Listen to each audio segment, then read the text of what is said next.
Burns' story made national headlines. The Myers Park High School student met a stranger in a chat room, and he convinced her to leave home and then held her against her will for over a year. But miraculously, she was found, and of course her parents are grateful to have her back, but she says that whole ordeal has lasting effects. Now, I've followed this story since the very beginning and sat down recently with Haley's parents, who revealed new details about her struggles and her triumphs. She was such a happy kid too. I mean, Yep. you know, just every picture that you see. For Anthony and Shauna Burns, old photos bring back sweet memories with Haley. This was her first birthday party.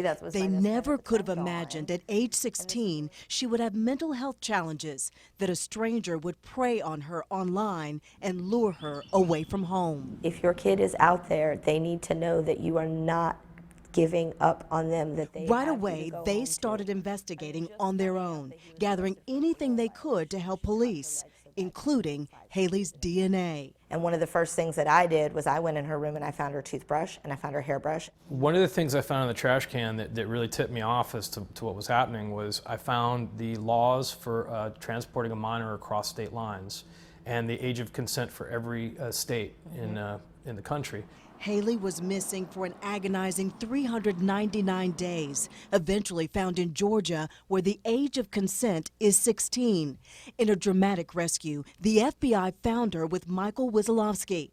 Haley says he raped, starved, and tortured her, sometimes holding her in a dog cage. We never expected it was going to be easy when she came home, but my daughter just recently qualified for disability. You know, her life is never going to be the same.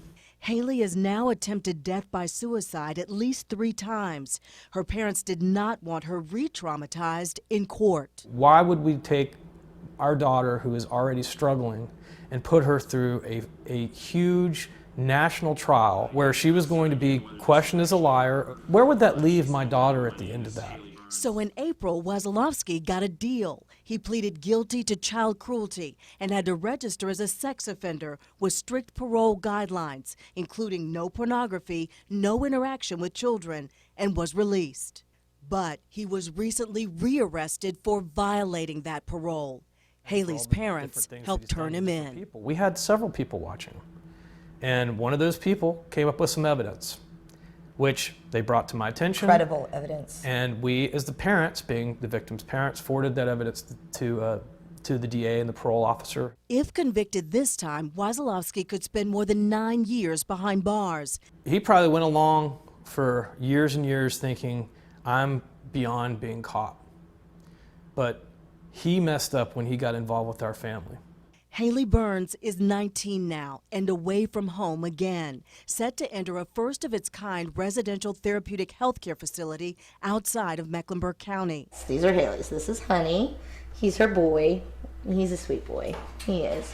And then here comes Miss Maple. Her parents keep her pets, and she often comes to visit.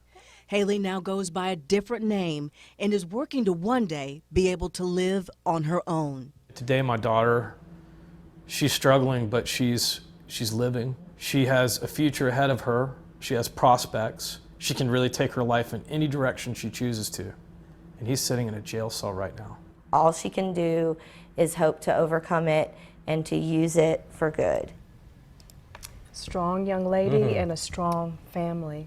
In the meantime, Michael Wissolowski is in the Gwinnett County Jail with no bond, and he could face a judge as early as next month on these new charges. Every parent's, I guess, worst nightmare would be to lose a child. They got her back, but she lost her childhood in all of this, and that's the tragic part. But she's getting treatment, and hopefully the future will be much better for her. Yeah.